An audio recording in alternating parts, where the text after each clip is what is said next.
Cuando digo que no era nuevo lo de Futaleufú es porque desde el año 1948 hay un estudio pormenorizado de la cuestión hidrológica del río Futaleufú, el comportamiento día por día, con mediciones, con más de una medición diaria, del río Futaleufú. Cuando se producen los deshielos, cuando hay sequía, cuando llueve, qué pasa con la caída de nieve, con la precipitación nibia, cómo va trabajando ese río. Bueno, a los 20 años había un estudio muy detallado y evidentemente estaban dadas las condiciones. Y el ingeniero Vives, que estaba a cargo del dique Ameguino, pero había sido jefe de Agua y Energía, después fue ministro en la provincia, realiza con gente de la Fuerza Aérea un sobrevuelo por la cuenca del Futaleufú, y en ese sobrevuelo definen lo que cualquiera podía definir, ver desde arriba como todas las aguas pasan por ese lugar estrecho que es la boca del Futaleufú. Ahí tiene que ir el dique.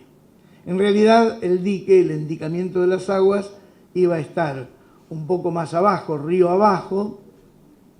La idea original era con las turbinas ahí en caverna, y después se decidió en la misma boca del río, sobre el lago Situación, unos 1,5 kilómetros más arriba, lo cual redundaba en una altura un poco mayor de la cota definitiva del embalse, pero encareció y demoró la obra porque se tuvo que hacer la toma de agua por otro lado para que lleve a la sala de máquinas de manera entubada toda esa gran provisión de agua que antes era la boca del río. Decidido Puerto Madryn, decidido Futaleufú, hay un par de años, 68, 69, de difusión y de estudios. Hay estudios sobre el impacto que se va a producir en el ambiente. Hay un primer presupuesto que hace un borrador, Agua y Energía, de 69 millones de dólares, el complejo hidroeléctrico y la transmisión de energía hacia Puerto Madryn. Y luego, en el 1970, se va a terminar con la licitación de la obra que va a recaer en la empresa Vialco. El contrato con la empresa donde estaba José Gelbar fue impuesto prácticamente por el general Lanusse a su propio equipo, y ahí aparecen condicionamientos políticos muy interesantes. José Gelbar era en ese momento, y venía siendo, un empresario representativo de la Confederación General Económica, es decir, de la pequeña y mediana empresa en todo el país, y era líder de ese sector. Y en segundo lugar, si bien él se presenta como parte de una empresa que no tiene historia en la cuestión del aluminio, hay un debate nacional importante que a Lanusse evidentemente le toca muy de cerca. José Gelbar era el puente en ese momento que podía ser entre Perón y Lanusse para, bueno, los planes de, diríamos, acondicionamiento de Perón en el exilio y el peronismo a un estatus que sacara a la Argentina de esta cuestión de los gobiernos débiles, las dictaduras, el ir y venir de las fuerzas militares o el partido militar. En ese rol parece haber estado Aramburu, que está secuestrado y muerto en el año 1970, y finalmente es el puente de Lanusse para pactar con Perón, un pacto que en definitiva hay un tira y afloje permanente de ambos lados. Por algo Gelbar, además de ser el empresario fundamental en esta historia, va a ser luego el ministro de Economía de Perón. El tema de la construcción de la obra. La obra tenía un presupuesto inicial, incluyendo la transmisión de energía por toda la provincia, de 69 millones de dólares.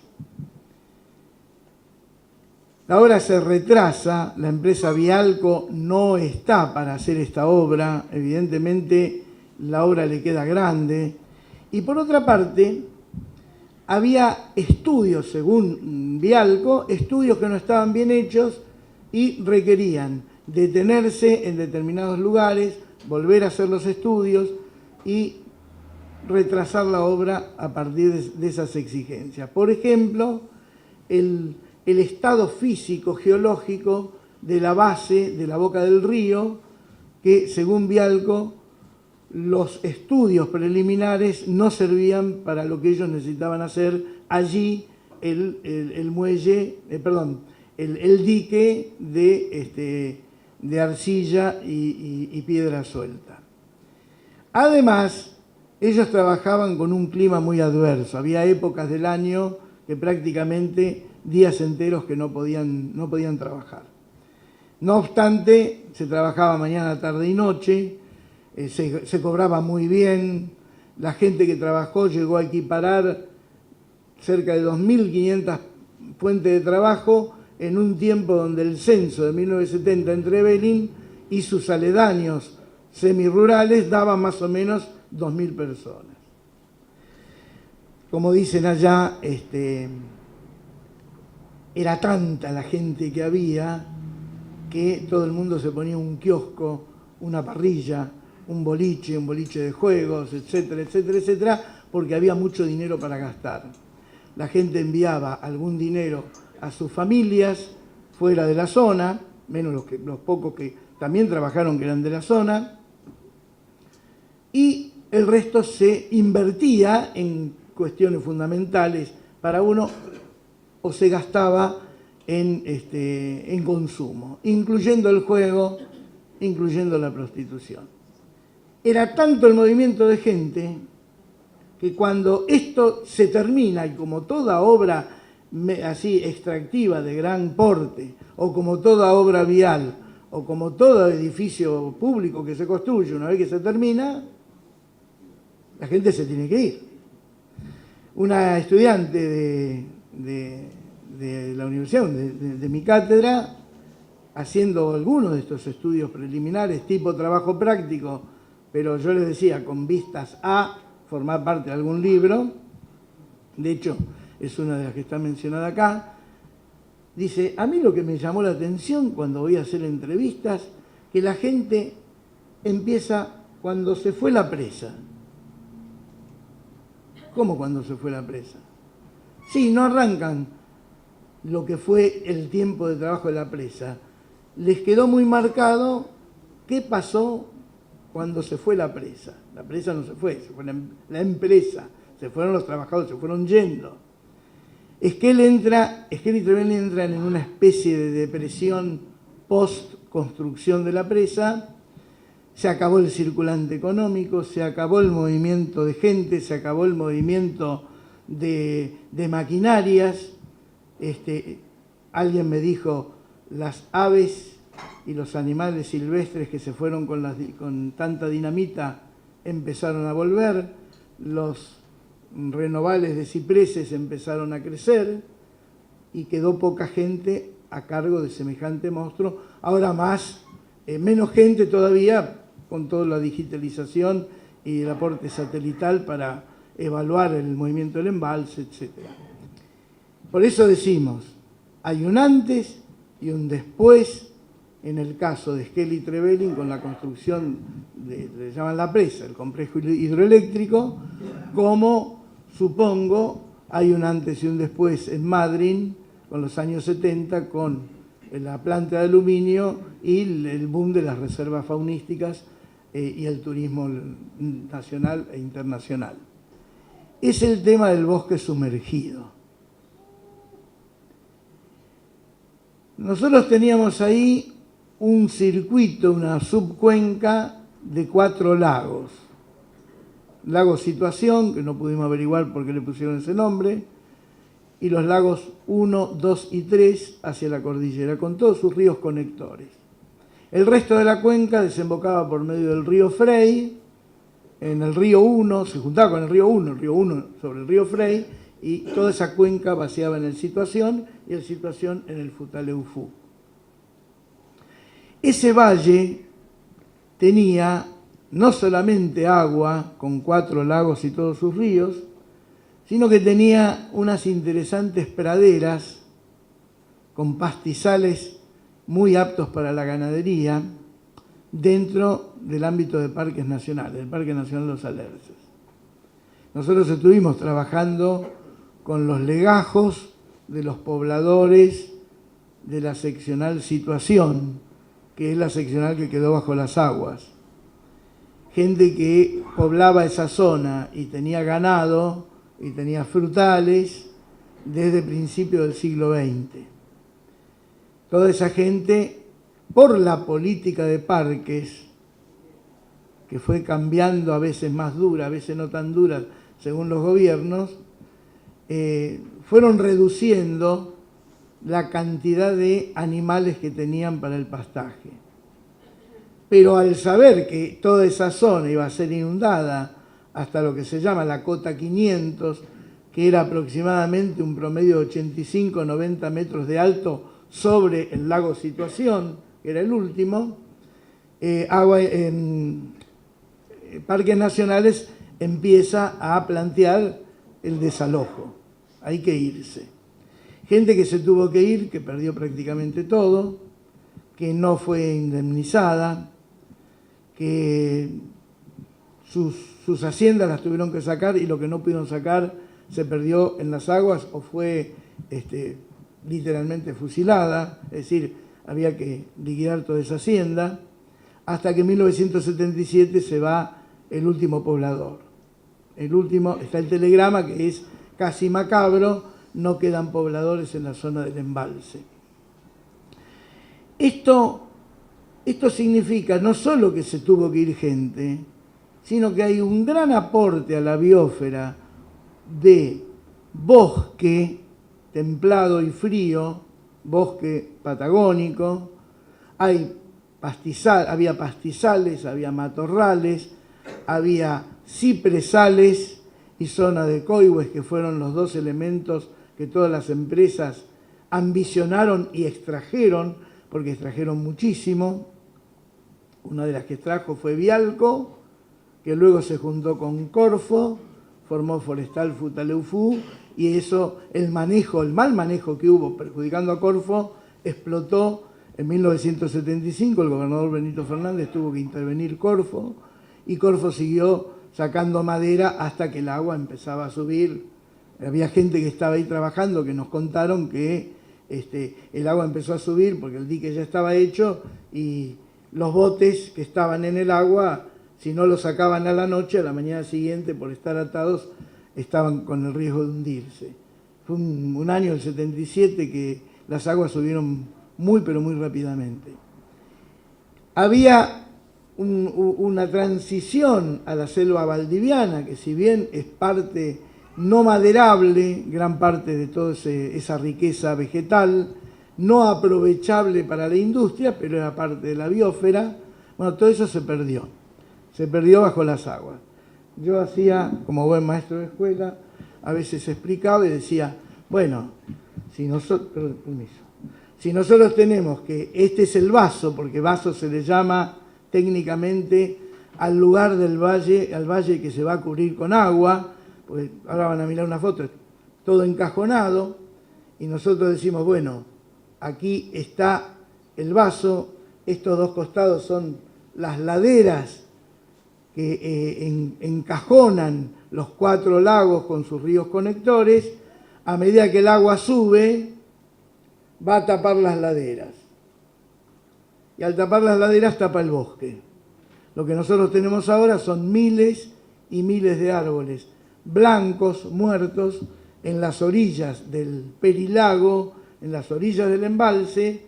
A medida que baja el agua, porque se utiliza para la producción de energía y no se compensa con la lluvia o con la nieve, aparecen más árboles y el fondo está cubierto de bosque que no se pudo sacar. Y ese es un pasivo ambiental muy, pero muy importante y de mucho peso. Hacia el año 77, cuando dan la orden de llenar el vaso, es decir, que suban las aguas, que regulen el río, la salida del río y que empiece a subir las aguas, todo lo que no fue cortado fue tapado. Esto tiene que ver con un tema que nosotros trabajamos, y yo lo planteo, creo que en el inicio del libro. Bueno, ¿con qué mirada con qué perspectiva histórica y social evaluamos una mega obra como esta. En los años 60, los años del desarrollismo en la Argentina, aún con la dictadura de Onganía, nosotros teníamos un planeta con la mitad de la población que tiene ahora. Números más, números menos. No tenía el planeta y no tenía nuestro país la urgencia en algunos recursos naturales como tenemos hoy. El agotamiento de los ríos, la contaminación de las aguas, la necesidad de satisfacer demandas vitales, lo cual nos impone a nosotros programar y trabajar sobre la naturaleza. Bueno, todo ese tema del cuidado, la prevención, la naturaleza, existía la ecología. El tema de la naturaleza estaba en un segundo o tercer plano. ¿Qué pasa en el año 2001-2002? En Esquel se asienta una empresa minera que luego va a vender el activo a otra empresa y después va a venir la empresa canadiense Meridian Gold y se produce el movimiento No a la Mina, que es un movimiento interesante. Nosotros también lo estudiamos y tenemos un trabajo presentado en un libro mío, pero además en algunos congresos. El no a la mina es un conjunto de varios no. No a la mina, no a la explotación aurífera, no a la posibilidad de la contaminación, no al cianuro, pero también fue un no a la política que en ese momento estaban desarrollando los dos partidos principales, donde los afiliados estaban en las marchas y los dirigentes estaban diciendo sí a la mina. Hubo ahí un choque muy fuerte desde el punto de vista político entre unos y otros, gente de abajo, gente de arriba, en los dos partidos, el radicalismo y el PJ, a tal punto que los dos concejales que planteaban el no a la mina eran el 20% de los concejales. Y los 8 eran el 80% que decía sí. Y el plebiscito salió exactamente al revés. El no se llevó el 81% de los votos y el sí el 17 y pico y después votos en blanco. ¿Qué significa esto? Que hay una nueva mirada de los recursos naturales y hay una nueva mirada de cómo cuidar la naturaleza. Por eso, una de las preguntas que nosotros nos hacíamos era, es contrafáctica, no es para la historia, es para plantear escenarios hipotéticos.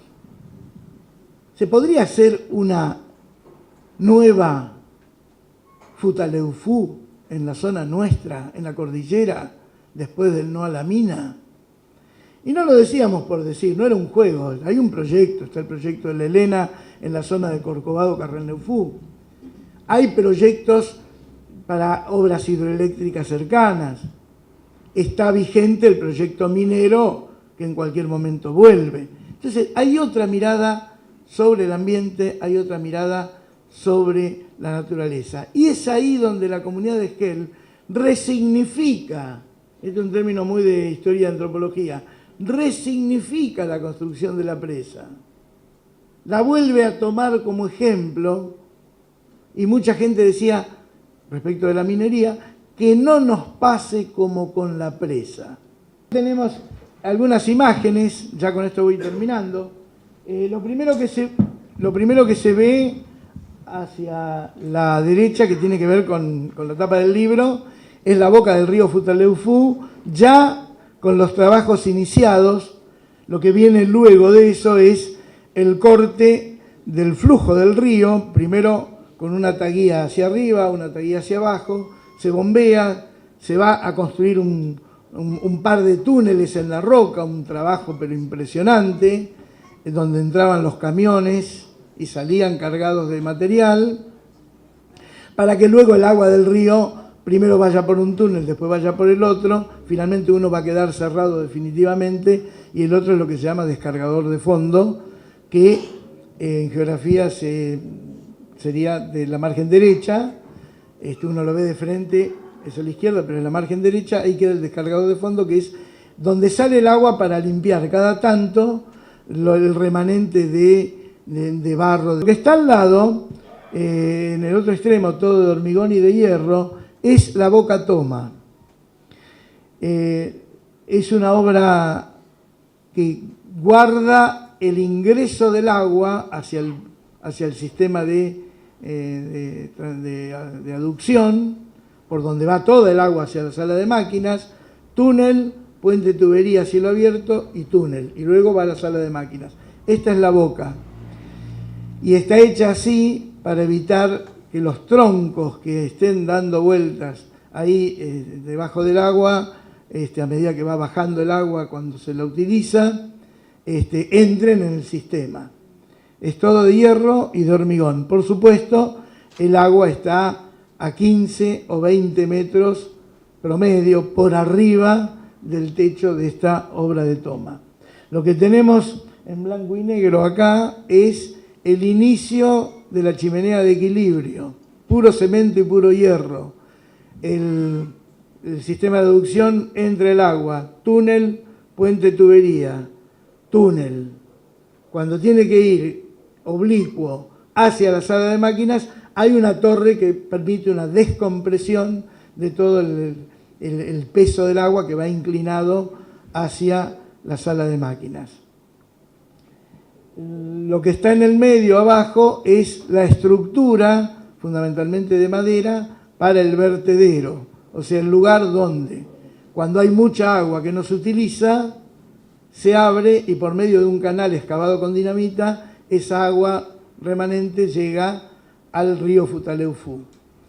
En general, esto ha cambiado, se utiliza muy poco este vertedero, por dos motivos.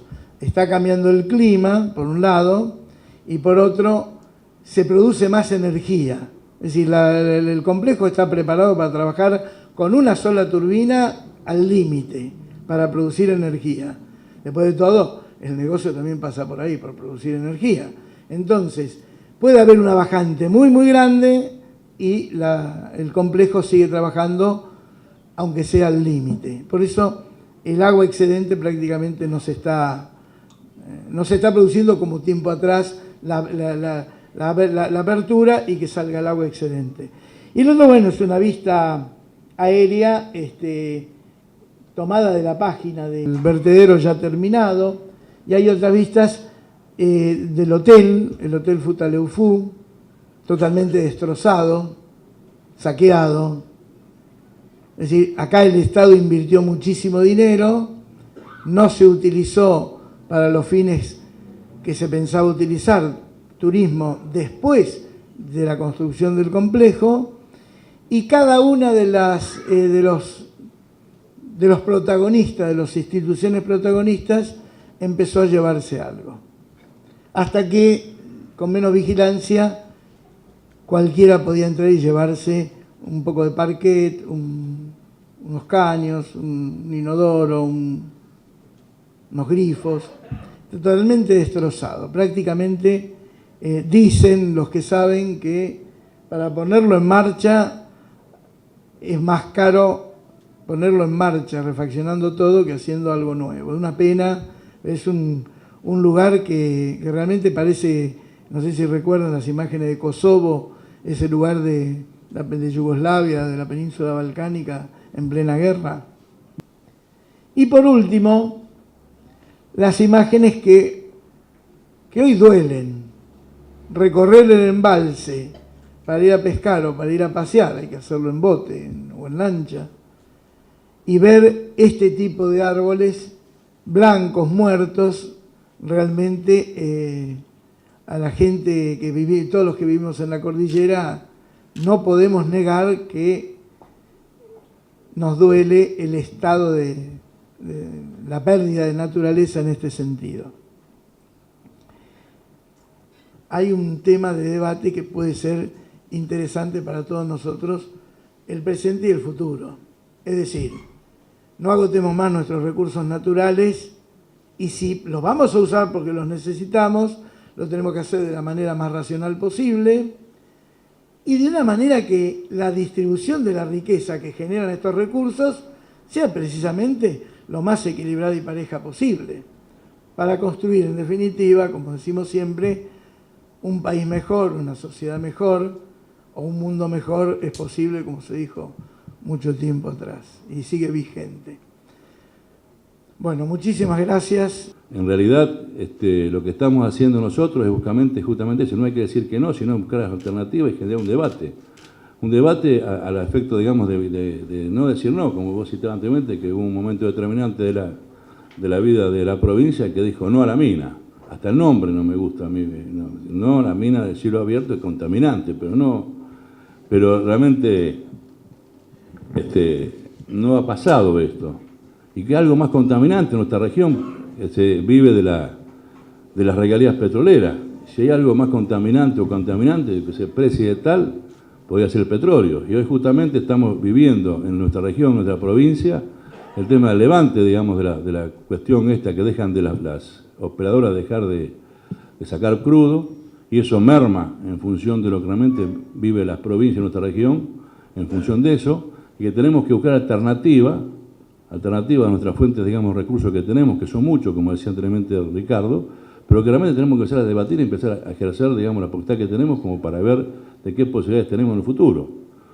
Y esto no se está dando, no se da la discusión, se dice que no, pero no se dice nunca se analiza, se estudia y se debate el por qué no y por qué no. Yo conocí lo que vos citabas, yo estuve parando en una casa de agua y energía, ahí porque también hay casas, no solamente estaba el hotel.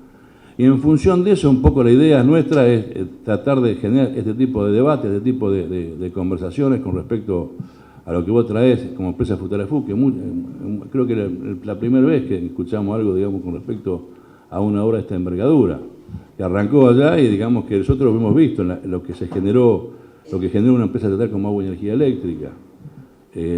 Pues dependía Agua y Energía Eléctrica de Mar del Plata y se creó en el año 71 en la regional patagónica de explotación, y pues ya estaba en estudio proyectos que estaba el ingeniero Vive, que no solamente trabajó en esto, sino también trabajó en el dique Los Monos, el tema de las presas que hoy se llama la Leona, el río Santa Cruz, todos los emprendimientos hidroeléctricos lo descubrió este famoso ingeniero, como también lo hizo también en la maremotriz de acá en la península.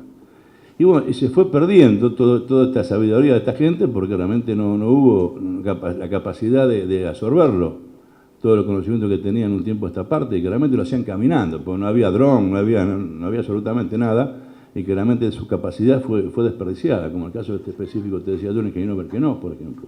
Y muchos otros profesionales que participaron de la vida de Agua y Energía Eléctrica, en la cual yo entré en el año 1972, 29 de octubre del 72, Agua y Energía Eléctrica, cuando se creó la gerencia patagónica en ese entonces, que abarcaba de acá hasta Río Gallego. Inclusive también estuvimos un tiempo también en Río Turbio, la parte eléctrica de Río Turbio. Y que realmente con distintas conducciones y gobiernos desde esa época hasta la fecha no han sabido, no han querido, no han podido cambiar esta realidad que tenemos hoy día nosotros de la región nuestra. Y va a pasar nuevamente estamos viendo que va a suceder lo mismo si no empezamos a discutir estas cosas y a debatirlas. ¿Qué vamos a hacer cuando se acabe el petróleo? ¿Qué vamos a hacer si las operadoras se van a otra región? Que dejan minada tremendamente con un pasivo ambiental tremendo en la región del sur de Chubut y norte de Santa Cruceño, y que realmente no hay otra alternativa, digamos, que no sea otra posibilidad cierta de que la gente se radique en la región. No puede ser lo que estamos viviendo, digamos, y que no trabajemos, levantemos un poco la mira y trabajemos no solamente para la coyuntura, para 4 y 8 años que están los gobernantes de turno, sino que levantemos un poco la mira para trabajar sobre 15 o 20 años más en el futuro, para que la descendencia nuestra tenga posibilidad cierta de seguir habitando en la Patagonia, ¿no?